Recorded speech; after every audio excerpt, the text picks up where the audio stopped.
Babel Latino, programa de comunicación audiovisual internacional. Tejemos puentes interculturales entre Latinoamérica y Europa. Con Guara Janet Sosa. Raíz Libre Fernanda León. Edición Ricardo Paz. Qué gusto poder estar aquí una semana más con Babel Latino para todo el Ecuador, América Latina, ¿por qué no? Estamos desde aquí, desde Europa, Italia, emitiendo nuestro programa 475. Un saludo a los oyentes y seguidores y va incluido un gran abrazo también, Janet Patricia Sosa en Guara. Les agradece por permitirnos esta transmisión, ya 475. Por otro lado, también saludamos y agradecemos a Ricardo Paz, nuestro editor y productor de Babel Latino, a Radio Sensación en Murcia, que también nos retransmiten el programa. Y como saben, y cada semana lo decimos, nos quedamos en podcast también para cuando nos quieran ver o si les interesan las temáticas en Facebook y en YouTube. Pues y con eso nosotros vamos a comenzar el programa de la semana. Esta semana hemos invitado, Babel Latino en estas semanas está dedicada, obviamente hablando del mundo migrante ecuatoriano, considerando especialmente la cercanía que estamos para el 13 de abril y el compromiso que creemos tener o que tenemos definitivamente con nuestro país, con nuestro pueblo, con nuestra gente, los comunicadores sociales y los espacios de comunicación abierta, alternativos y de proximidad. Tenemos que defender ese derecho a un país que sea más democrático, más progresista, ¿no? Y nosotros lo podemos decir, aquí no se trata de ser de izquierdas ni de derechas. Generalmente nos quieren confundir, queriéndonos confundir con modelos de países. No, no creo que se trate de mejores ni peores modelos. Se trata de un modelo universal que debería ser el del buen vivir para toda la humanidad. Vivimos tiempos muy oscuros, aquí mismo en Europa hay vientos, una vez más, después de 70 y más años, otra vez de vientos de guerra, pero lo mismo lo estamos viviendo día a día, sea en Ucrania, todavía con mayor dolor lo que vive Palestina, el genocidio. Entonces este programa yo sí lo quiero iniciar recalcando que estamos aquí por ello, porque tenemos una obligación de dar la voz a quienes son los protagonistas de lo que puede ser la historia y también de los cambios. Y siempre quiero creer que la humanidad debe ir para mejor y no para peor, pese a que las circunstancias a veces son tan crudas que podría parecer el contrario, pero no. Estamos aquí porque somos optimistas y no solo tenemos esperanza, sino haremos nuestra parte. Así sea de uno a uno. Eso es Babel Latino y vamos a presentar a nuestro invitado, Max Medina. Él es activista político y también defensor de los derechos humanos. Hablamos con él, a más de, siempre él está en Suiza y a través y junto a otros colectivos, los ecuatorianos en el exterior denuncian en Naciones Unidas que se vulnera la libertad de expresión con decretos espontáneos e inconstitucionales por parte del CNE, por parte del gobierno. Esta denuncia lo han dejado en Naciones Unidas y se ha hecho a través de una ONG conjuntamente con el respaldo de las organizaciones de la sociedad civil del Ecuador, y han presentado a la petición ante los procedimientos especiales del Consejo de Derechos Humanos de Naciones Unidas, denunciando las modificaciones de las reglas del proceso electoral en la segunda vuelta de las elecciones presidenciales, normativa que restringe la libertad de expresión y de opinión. Por tanto, eso hablaremos con Max Medina. Él nos va a explicar, ya que es parte de los colectivos que presentaron esta denuncia en Naciones Unidas. Después de una pausa musical, porque no puede faltar musiquita en una radio, no pueden ser solo palabras, estaremos también con Pedro Cornejo. Pedro Cornejo es un analista político del Ecuador y nos meterá en contexto. Analizaremos con él el contexto de lo que está viviendo no solo nuestro país, sino Latinoamérica y, ¿por qué no?, eh, a nivel macro de lo que está sucediendo en el mundo, eh, y que nos espera para el 13 de abril también, porque es justo que los migrantes estemos, mm, como ya lo he repetido, comprometidos, ya no solo como programa Bebé Latino, sino como migrantes ecuatorianos, de lo que pueda pasar el 13 de abril. Así que todo lo que podamos aportar para generar análisis, reflexión, estamos aquí. Y con eso, pues iniciamos Babel Latino 475. Muchas gracias. Contáctanos en www.babelatino.com www.babelatino.com.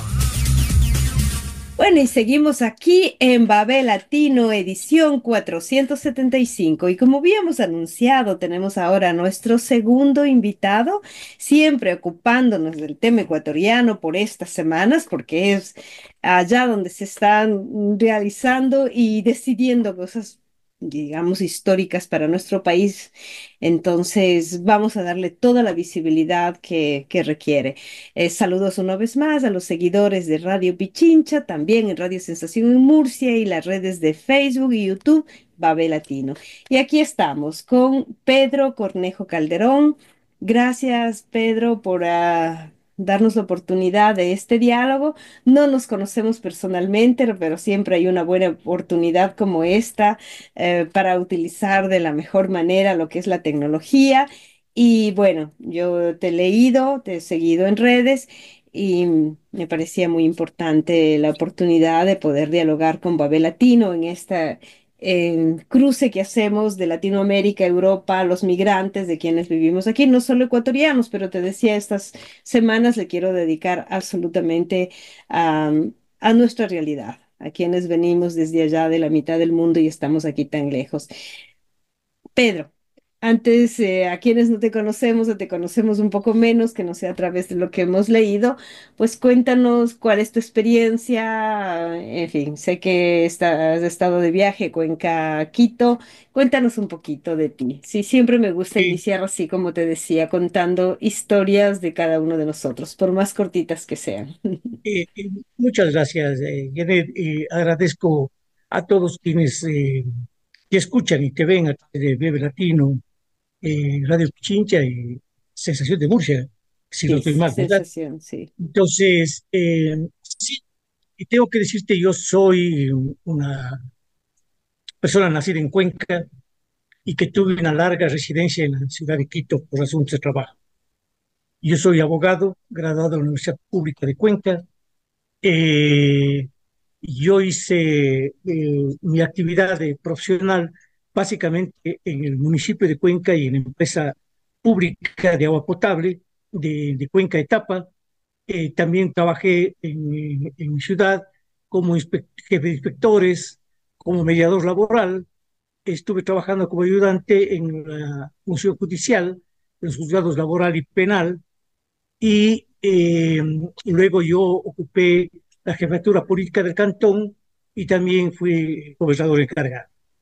Luego de eso yo me trasladé a Quito, estuve en la dirección jurídica de lo que se llamaba el Congreso Nacional y luego he trabajado en los en ministerios, el Ministerio de Gobierno, el Ministerio de Bienestar Social, el Ministerio de Agricultura, eh, también el programa de PSA, que es el programa de la empresa pública de Quito de agua potable. Estuve como vocal alterno Tribunal, del Tribunal Electoral y eh, estuve igualmente prestando mis servicios de la vicepresidencia de la República y hice una experiencia muy bonita que me resultó en Bogotá, en el Parlamento andino. Eso es en síntesis, podría decirte como experiencia que he tenido laboral. Es una larga experiencia laboral y fundamentalmente en lo que es el servicio público, ¿no? Que mm, es donde más uno puede, creo yo, dar de sí y también aprender, ¿no? Entonces, en este años de servicio, como te decía, yo te conozco a través de los análisis, de los escritos que he visto y de tus propuestas. Y mm, yo te invito como analista en este caso, ¿cómo ves en este momento a nivel general? O sea, empecemos por el macro, porque no empezamos eh, la situación a nivel mundial? Y en ese contexto, pues, ¿cómo ves también? Y de lo que va a pasar de aquí a 15 días o menos de 15 días en nuestro país. Claro, digamos, nosotros estamos atravesando una situación muy sui generis. Este momento, digamos, en el mundo se encuentra en disputa el problema de la economía mundial y entonces, claro, el multilateralismo empieza a cuajar y empieza a coger adeptos. Indudablemente eso ha acelerado la posición de Estados Unidos para poder no ceder ese liderazgo mundial. Y claro, la guerra con Ucrania era que fundamentalmente ha puesto en el tapete la situación de Estados Unidos de mantenerse su hegemonía. Entonces, le ha ladeado a Europa, para decir así, de un medio en el problema de la solución de Ucrania y ha optado por resolver el problema con Rusia directamente. Esto indudablemente es una forma de cómo se quiere entender el problema de las relaciones internacionales y creo que en medio de eso tenemos que saber que hay una ola que recorre ya no solamente Europa, también es acá en Argentina, es una ola, ¿no es cierto?, un fascismo abierto, en donde definitivamente lo que está en juego son la defensa de la democracia, la defensa de la institucionalidad, la defensa de los derechos y las libertades, y eso es lo que indudablemente nos pone a nosotros en una situación distinta. Y para terminar, simplemente te diré que en el caso de Latinoamérica enfrentamos a nivel general dos posturas claramente abiertas. Una postura neoliberal radicalizada, violenta, y una postura que se lidera del progresismo y es, ¿no es cierto?, la defensa de un estado de bienestar. En eso estamos, en eso nos disputamos, y indudablemente que el Ecuador no está exento de esto. Aquí la disputa es abiertamente entre la posición neoliberal autoritaria de Daniel Noboa y la posición que lidera Luisa González, que es la posición de la Revolución Ciudadana y del progresismo, que busca el bienestar, justicia, el desarrollo y los derechos de la gente. Exactamente como tú dices, ¿no? O sea, vivimos una situación a nivel mundial, a nivel mundial. Aquí mismo en Italia tenemos un gobierno de derecha, así entre comillas extrema. ¿Cuáles son un poco las diferencias? Y aquí se ve eso, o sea, las derechas en Europa, pese a que ya hay también avances de extremas derechas, de fascismos, de nazismos, de neonazistas, es que no pueden cambiar la constitución ni hacer lo que les da la gana de la mañana a la noche. No pueden imponerse y hacer lo que sí pasa a veces en nuestros países, ¿no? Que mm, abusan de la constitución, no respetan la constitución, hacen lo que les da la gana, como está sucediendo con Noboa. Una derechización que también es creada, creo yo, de las famosas nuevas tecnologías, la gente joven especialmente como que se interesa menos, porque yo siempre me pregunto y me hago siempre la misma pregunta: ¿cómo es posible que un proyecto oligárquico, que solo piensa en la privatización y en estar en pocas manos, pueda tener oportunidad de ganar frente a un proyecto progresista que lo que se trata es del bien común. Ya no se trata, y en eso también analizo, de una izquierda o una derecha, se trata simplemente de buscar una mayor dignidad de vida, el tener los servicios mínimos, y siempre también lo repito, porque aquí en Europa todavía, por suerte, costarán, pero no nos quitan estos derechos, no nos quitan. Si uno se enferma, va al hospital público. En nuestros países parecería que esos derechos ni siquiera la gente del pueblo, la que más necesita, le interesa o como que no le dan importancia. Entonces, el análisis que yo te quisiera pedir hacer es por qué tú crees ya nuestro país, llegando, aterrizando a lo que es nuestro país, acercándose ya al 13 de abril, por qué tiene tanta oportunidad en estos momentos de esa oligarquía, esos grupos que no hacen otra cosa que succionarnos la vida, porque hasta eso nos están quitando el derecho a poder tener un país que antes mm, éramos contentos incluso de poder volver a nuestro país, y actualmente se regresa, sí, por nuestras familias, por esa cercanía, por nuestras raíces, pero hasta con miedo. Sí, eh, esto tiene su origen en realidad con el gobierno de Rafael Correa. Eh, Esto fue una década en la que llamamos la década ganada, no solamente para Ecuador, sino para América Latina, tanto en las escenas nacionales como en el escenario internacional. Y tiene ahí su origen porque, claro, fue un gobierno que entró a, primero, brindarnos una nueva constitución, establecer derechos para los ciudadanos, hacer declaración de derechos, sino establecer garantías para su ejercicio. Y claro, adicionalmente de esto, se hizo política pública que indudablemente el acceso a los servicios públicos, a los servicios del Estado, para poder, ¿no es cierto?, beneficiar a la gente. Los niveles de educación, la infraestructura educativa fue reconocida, los niveles de educación igualmente fueron de los mejores, se dieron becas para profesores, se dieron becas para estudiantes, para estudiar en el país, luego para estudiar fuera en el país, provocando la necesidad de que gente se capacite para que venga a transformar justamente el país. En el caso de salud fue igual. La salud sí fue una infraestructura inmensa que indudablemente permitió que la gente pueda acceder, se contaba con medicinas, el acceso era directo, amplio, porque realmente se tenía una misión de que el servicio público era un servicio que tenía que ser de calidad y un servicio que sea de plena acogida para la gente. Pero no solamente fue eso. Fíjate tú que aquí se estableció una lucha en lo que eran las universidades. Había universidades que se llamaron de garage, eran universidades que simplemente jugaban con la necesidad de la gente para vender títulos universitarios, y claro, se entró a promover un estudio diferente, distinto, y se generaron universidades públicas que dieron muy buenos resultados. La intervención del Estado, la presencia del Estado era directa, el liderazgo del presidente era notorio, era evidente, era un presidente de territorio, un presidente empático, era un presidente que estaba sensible a las necesidades de la gente, era, ¿no es cierto?, una persona muy cercana para la gente, sus necesidades, y así era también igualmente su equipo.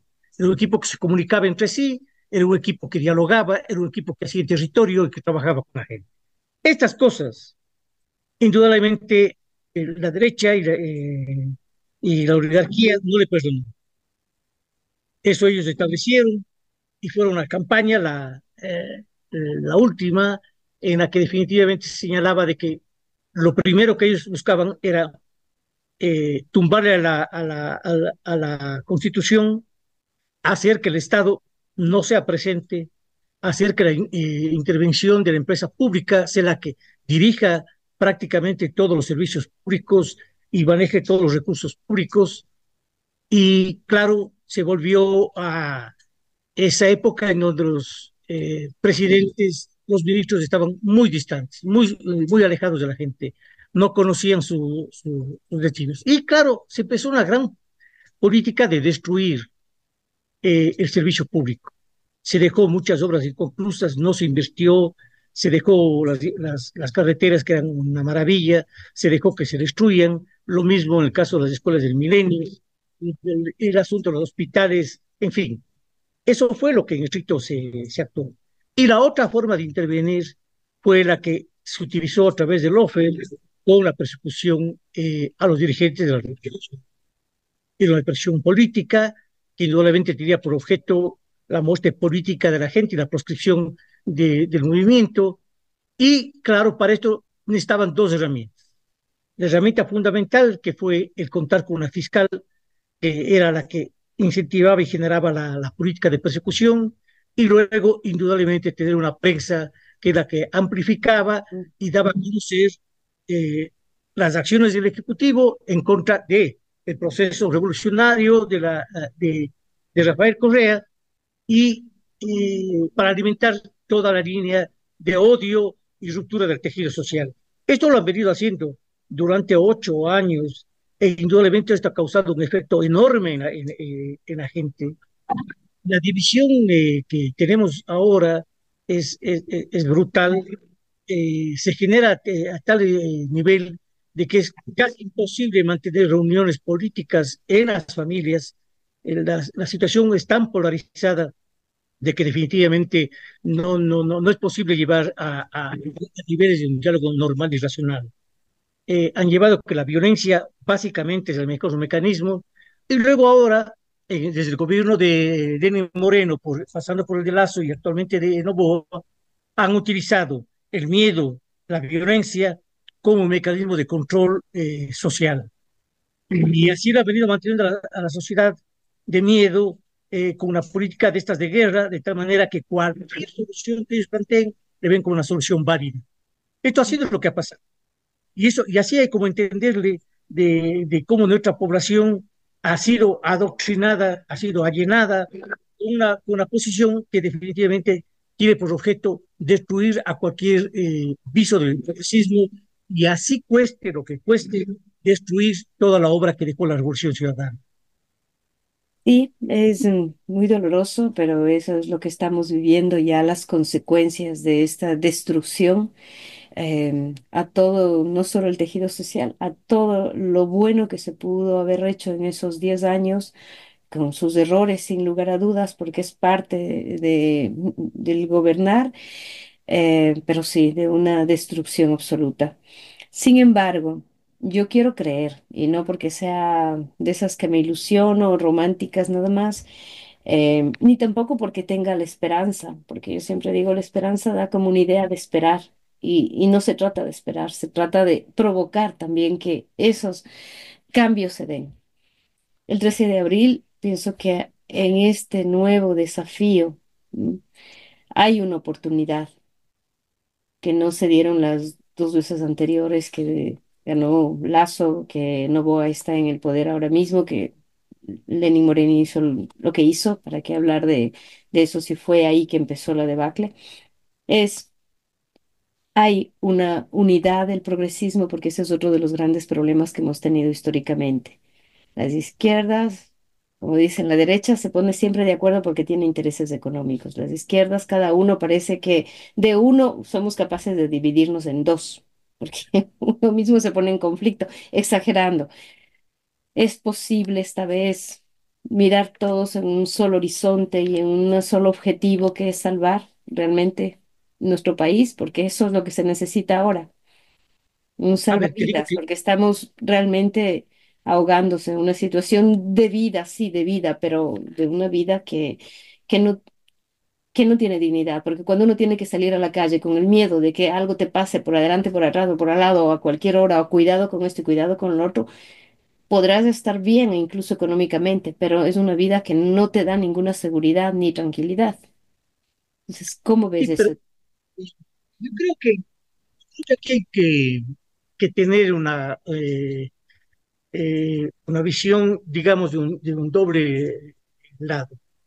A ver, eh, eh, nosotros, y desde la Revolución Ciudadana igual, se cree que, ¿no es cierto?, debemos generar un ambiente de esperanza, un ambiente de alegría, una ilusión respecto de lo que lo colectivo puede transformar y puede llevarnos a una sociedad de bienestar, a derechos, una sociedad donde al final pueda establecerse niveles de justicia. Y esto nos pone en una situación en donde eh, creo que diferenció de la campaña de Novoa.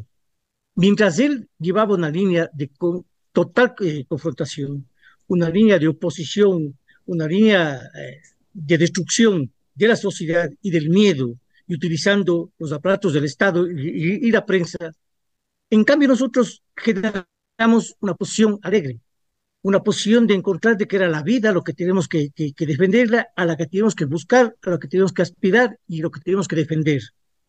Y entonces, claro, se recordaba el asunto de cómo el pueblo chileno hizo semejante lucha para derrotar a Pinochet. Tú recordarás cuando tuvieron que entrarse a derrotarle en la consulta a Pinochet. Sí, la Y película no, que fue muy claro, famosa en ese fíjate sentido. la situación que venía el pueblo con la arremetida neoliberal y teniendo vida y miles de muertos de por medio, hicieron la campaña más alegre, hicieron una campaña llena de color, llena de vida, que le hacía ver a la gente que lo que estaban viviendo, que le mostraba el Estado, eso no era. Lo que se hacía ver que era este momento, quienes se oponían a Pinochet, era eso, o sea, Ujú. buscar un espacio. Entonces, creo que eso a nosotros también nos ha diferenciado. Y luego te digo una cosa muy interesante. Hubo una reunión en la Casa de la Cultura previo al asunto electoral, en donde se fueron convocadas por las organizaciones sociales, los sectores de izquierda y los de progresismo como tal. La reunión permitió llegar a acuerdos básicos, reunirnos, básicos en el siguiente sentido. La otra situación era que la fuerza que llegara a la segunda vuelta tenía que ser la fuerza que recibe el apoyo de todos. Y indudablemente se trató de encontrar un programa de gobierno que sea el que unifique.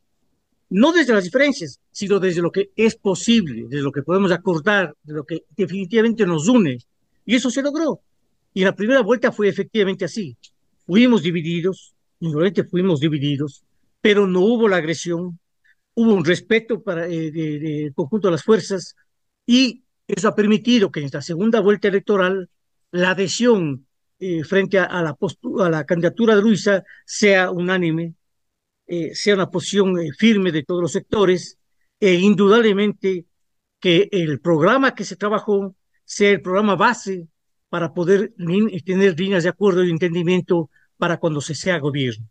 Entonces, creo que hay todo para pensar que las cosas pueden ser distintas. Creemos que nosotros también hemos hecho un mea culpa y tenemos que saber de que nos correspondía entrar al territorio a pelear sector por sector, casa por casa, para definitivamente encontrar el voto que era necesario para nosotros. Y lo logramos. Fíjate tú que superamos el techo del 34, 35% y avanzamos, ¿no es cierto?, hasta un 43%. Es decir, allí encontramos dos cosas. Uno, ¿no es cierto?, que indudablemente los sectores que votaban, sectores del progresismo que votaban por la Revolución Ciudadana en la segunda vuelta, y ya como tal se decidieron por esta primera vuelta. Y definitivamente optaron por ello. Y lo segundo es de que eh, hay una posición, no digamos, ¿no es cierto?, antinovoísta, porque no, es que no hay un novoísmo como tal, eso no podría decirse, pero ¿no es cierto?, quienes son afectos a Novoa. Eh, Hay un sector que no cree en esa forma de gobernar, en ese estilo autoritario, en ese estilo, ¿no es cierto?, donde rompe la constitución, rompe toda norma, se va contra todos, a la final, cualquiera que esté en la línea de contradecir una posición que él tenga, le tiene como enemigo y como enemigo le trata y le lleva, ¿no es cierto?, hasta querer destruir. Ese, ¿no es cierto?, han sido las cosas que han cambiado. Y claro, ahora en el caso del movimiento indígena, nosotros vemos con gran, digamos, ilusión el hecho de que ellos han definido apoyar, no apoyarle a Luisa, pero claramente han dicho, nosotros no vamos a votar por la derecha, y eso ya es un eje muy fundamental, han lanzado unas líneas en donde básicamente Luisa ha dicho que está de acuerdo con todas las que ellos han planteado de Pachacutic y de la CONAIE, y nos da la certeza de que nosotros creemos que vamos adelante. Estamos ahora, creo que entre unos 4 o 6 puntos, y creemos que eso debemos conseguir. Ese es el objetivo fundamental. Qué bien, Pedro. Me dejas con una sonrisa, que debe ser esa alegría que no nos falte. Creo que el trabajo se tiene que hacer más que nunca en estos próximos 10 días o lo que queda. Y como dices tú, casa por casa, porque aquí estas divisiones, y lo sé muy bien, porque en las propias familias se ha generado em, tantas visiones diferentes, pero contradictorias las unas con las otras. Por suerte, mi familia en el Ecuador, todos saben claramente la opción de que lo único que nos puede salvar ahora mismo al Ecuador, a los ecuatorianos, ecuatorianas, es el progresismo. Y casi siempre quieren compararnos un poco con decir que quieren Venezuela. No, yo a veces digo basta, incluso un modelo socialdemócrata como el que ahora ha defendido después de la Segunda Guerra Mundial, lo que existe, que aquí también se están perdiendo derechos, te juro. O sea, ya ni siquiera aspiro a quién sabe qué, a eso, al básico, los derechos, el buen vivir, el mínimo indispensable para tener una vida de trabajo, de dignidad, de que todos puedan ir a las escuelas, que todos tengan acceso a la medicina, a la salud, eso. Y por tanto, Pedro, yo te agradezco un montón de esta oportunidad. Espero que no falten otras oportunidades para conversar. Sabes que tenemos esta ventana de Babel Latino, este medio de proximidad que busca que los protagonistas sean los que están allá, los que están haciendo, los que están decidiendo también, y que de nuestra parte, desde aquí lejos, pues eh, estamos para hacer nuestra parte, apoyar. No, yo te agradezco a ti. Realmente es muy satisfactorio poder participar en un espacio como este. Y también igualmente uno se llena de alegría de saber que acá en el caso de los migrantes hacen la actividad política, desarrollan, piensan en el país, quieren un país mejor. Entonces eso indudablemente a uno le infunde, eh, digamos, le da fuerzas, le da ánimo, y creo que esto nos va a permitir a nosotros avanzar y hacer una campaña que indudablemente nos va a regresar a un país mucho mejor, a un país de bienestar, un país de derechos y justicia.